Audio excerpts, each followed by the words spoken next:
Thanks for joining us. You're watching ARIRANG News Break on this Friday, May 20th. Live from Seoul, I'm Han Daeun. We begin with Korea's efforts to promote the nation's culture around the world. Attending the groundbreaking ceremony for KCulture Valley in Ilsan, just north of Seoul, President Park Geun-hye emphasized the importance of cultural industries as a driver of future growth.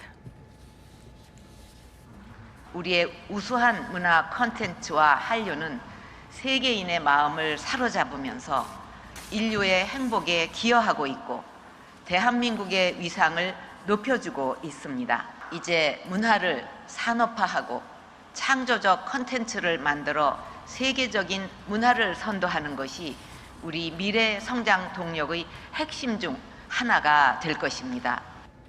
When completed next year, the new center will function as a platform for Hallyu contents and is expected to attract 5 million visitors annually. This is part of the Korean government's culture initiative to help startups gain financing and introduce their cultural contents through experience centers, especially to foreign tourists. Chief policymakers of the three political parties and Finance Minister Yoo Il-ho agreed Friday to hold meetings relating to economic issues on a regular basis every month. At today's meeting, they addressed pending economic issues along with future to mid to long-range terms to improve the people's livelihoods. They agreed to respect the labor reform agreements made by the tripartite committee consisting of the labor, management, and government formed in September last year. The government is moving to introduce and expand the performance-based wage system to public firms with hopes of creating a spin-off effect on private companies. The government is also leading the corporate restructuring process. It hopes to diminish the economic fallout from a sudden collapse of major Korean firms amid economic uncertainties.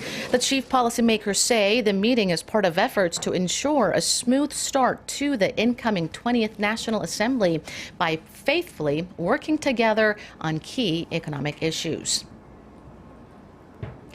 Taiwan's first ever female president, Tsai Ing-wen, took office on Friday after winning the national election back in January. It marks just the third leadership change in Taiwan's history.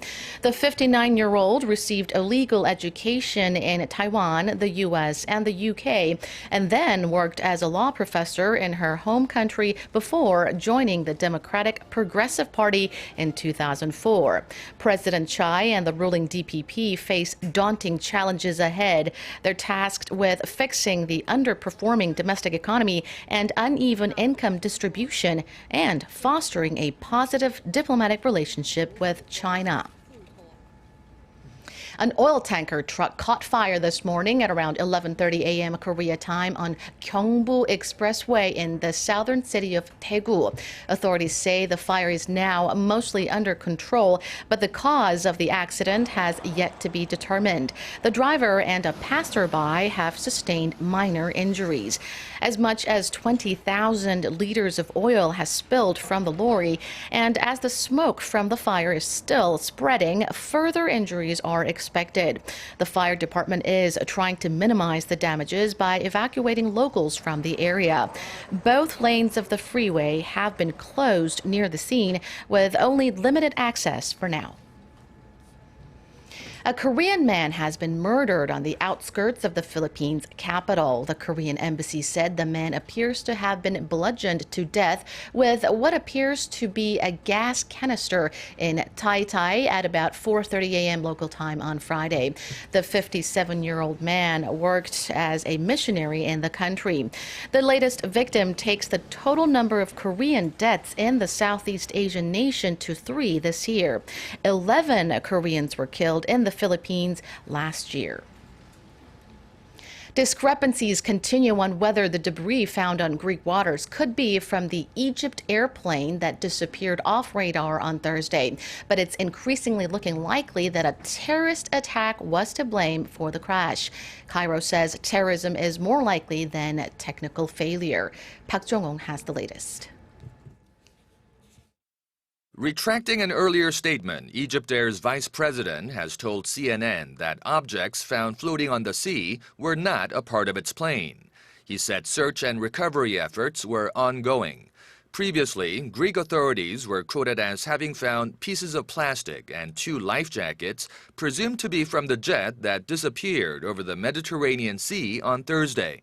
Egypt's aviation minister says that at this point, a terrorist attack seems likely. If you analyze the situation properly, the possibility of having a different action or having a terror attack is higher than the possibility of having a technical.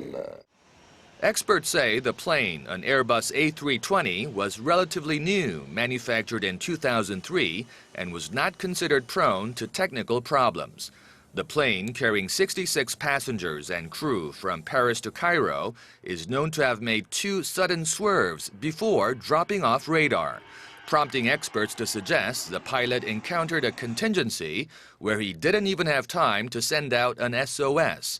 U.S. security officials say a bomb inside the plane could have brought it down. They added that investigators won't be able to say for sure until the plane's black boxes are recovered, but said early indicators point to a possible terrorist attack.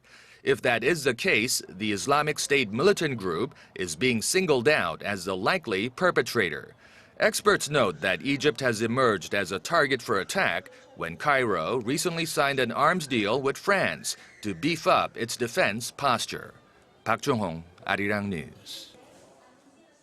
And that does it for now. Stay tuned for more domestic and global news coming up here on ARIRANG. Thank you for watching.